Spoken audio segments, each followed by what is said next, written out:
really break it down, there are only two groups of people in the world. Those with power and those who want power. Take your hypothetical overworked, underpaid cab driver in Lost Heaven who finds himself on the payroll of a prominent crime family. Where to? Anywhere. Fast. Suddenly we're not talking hypotheticals, but about Tommy Angelo and his work for the Salieri crime family. But there are times when the work doesn't fit the man. Take when Tommy cornered Salieri's man, Frank Coletti. Frank. The Don sent me. Coletti'd gotten pinched and became a federal informant. And, no surprise, Salieri wanted him in the ground. Pronto. Coletti told Tommy he did what he needed to do to protect his family. And there was something about his story. The wife. The kid. It hit home for Tommy. And Coletti walked.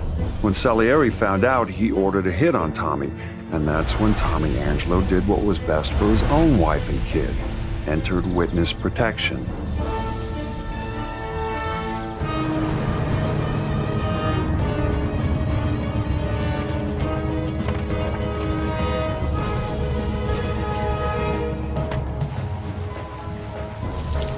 Mr. Angelo? Yes? Mr. Salieri sends his regards.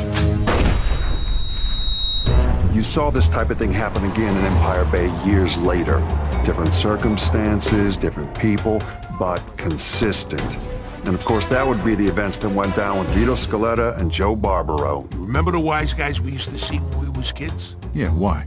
The guy we're meeting here is one of them. Scaletta hoped working for the mob would allow him to provide a better life for his mother and sister. Yeah. Where'd you get all this money, Vito? Scaletta and Barbaro were like brothers.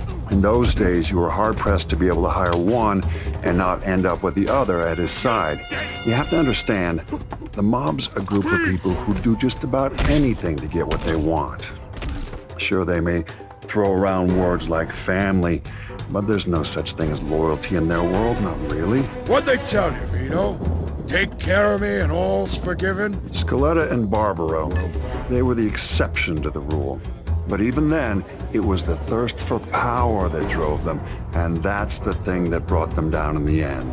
Hey, what the hell's going on? Where they taking Joe? Sorry, kid. Joe wasn't part of our deal. Which, of course, is how Scaletta ended up working out of a shithole in New Bordeaux. Now, you could make a compelling case that without Scaletta, you'd have never had New Bordeaux's own crime boss, Lincoln Clay.